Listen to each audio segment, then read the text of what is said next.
प्रिय मित्रों, मैं डॉक्टर शालिनी मूलचंदानी, सह आचार्य एवं विभागाध्यक्ष, हिंदी विभाग, राजकीय डूंगर महाविद्यालय बीकानेर। आज हम बीए द्वितीय वर्ष के प्रथम प्रश्न पत्र रीतिकालीन काव्य के रीतिबद्ध काव्य पर चर्चा करेंगे। रीतिबद्ध काव्य धारा उन कवियों की है जिन्होंने राजाओं, उनकी पत्नी या प्रेमिकाओं को शास्त्रीय ज्ञान देने के लिए लक्षण ग्रंथों की रचना की।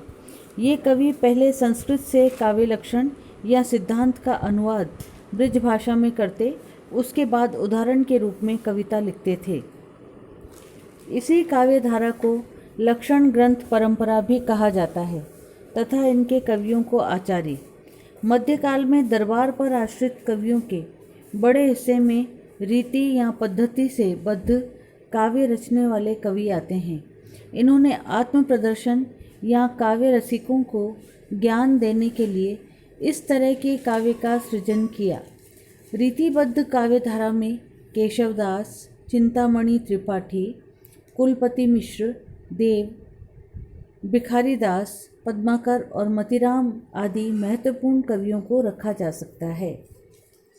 आचार्य रामचंद्र शुक्ल ने हिंदी में रीति ग्रंथों की परंपरा का प्रारंभ चिंतामणि त्रिपाठी 1643 ईस्वी से माना है। हालांकि उनसे पहले लगभग 1601 ईस्वी में केशवदास ने कवि प्रिया नामक लक्षण ग्रंथ लिखना प्रारंभ कर दिया था। केशवदास के बाद लगभग 40 वर्षों तक किसी ने भी लक्षण ग्रंथ नहीं लिखा। दूसरी बात यह भी है कि केशवदास ने संस्कृत के आचार्यों का अनुसरण किया, किंतु चिंतामणि और उनके बाद के कवियों ने संस्कृत आचार्यों की अनुदित रचनाओं जैसे चंद्रालोक, कुवलयानंद का अनुसरण किया। यही कारण है कि शुक्ल जी ने चिंतामणि से ही रीति काव्य का प्रारंभ माना, केशवदास से नहीं। आचार्य नगेंद्र ने शुक्ल जी के इस मत का विरोध किया और केशवदास को ही रीति काव्य परंपरा का प्रवर्तक माना। रीति काव्य के लेखकों को दो वर्गों में रखा जा सकता है। जिन कवियों ने काव्य शास्त्र के सभी संप्रदायों का विवेचन किया, उन्हें सर्वांग विवेचक वर्ग में रखा जाता है, जिनमें केशवदास, कुलपति मिश्र, भिखारीदास के नाम उल्लेखनीय हैं। दूसरे वर्ग में विशिष्टांग विवेचक में उन कवियों को रखा जाता है जिन्होंने एक दो काव्यांगों का ही विवेचन किया, जिनमें मतिराम, देव, पद्माकर आदि उल्लेखनीय हैं।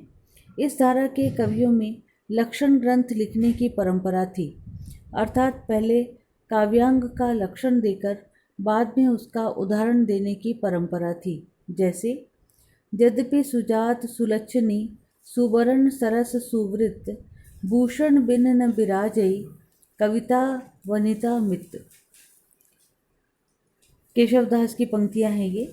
मतिराम भी कहते हैं, जहाँ एक ही बात को उपमेयो उपमान, तहाँ अनन्वय कहत है कवि मतिराम सुजान। इन रचनाकारों की कविता में प्राय अपने आश्रयदाताओं को प्रसन्न करने के भाव दिखते हैं।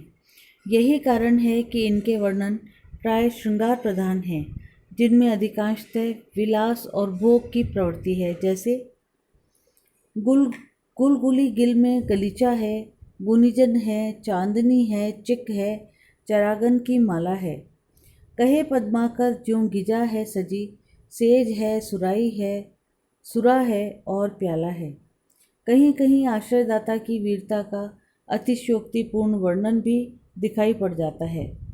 उपक्के तपक्के धड़क्के महा है, प्रलय चिलिका सी भड़क्के जहाँ है। रीतिबद्ध कवियों का आचार्यत्व। रीतिबद्ध काव्य धारा के लक्षण ग्रंथ लिखने वाले कवियों को आचार्य कहा गया। हालांकि इनके आचार्यत्व पर यह प्रश्न सदैव उठता रहा कि क्या इन्हें आचार्य माना जाए, और माना भी जाए तो किस आधार पर। आचार्य प्राय ऐसे विद्वान को कहा जाता है जो नया सिद्धांत प्रस्तुत करे। दूसरे अर्थों में वह व्यक्ति आचार्य हो सकता है जिसका आचरण अनुकरणीय हो। इन दोनों दृष्टियों से रीतिबद्ध काव्य धारा के कवि आचार्य नहीं माने जा सकते, क्योंकि इन्होंने लक्षणों का केवल अनुवाद किया है, किसी भी प्रकार की मौलिकता प्रस्तुत नहीं की। इनका साहित्य भोग मूलक श्रृंगार, राजाओं की नकली वीरता तथा सामंती मानसिकता से भरा पड़ा है, इसलिए ये अनुकरणीय भी नहीं। हालांकि आचार्य शब्द का एक अन्य अर्थ भी है, जिसके अनुसार ज्ञान को सरल बनाकर प्रस्तुत करने वाले व्यक्ति को भी आचार्य कहा जाता है।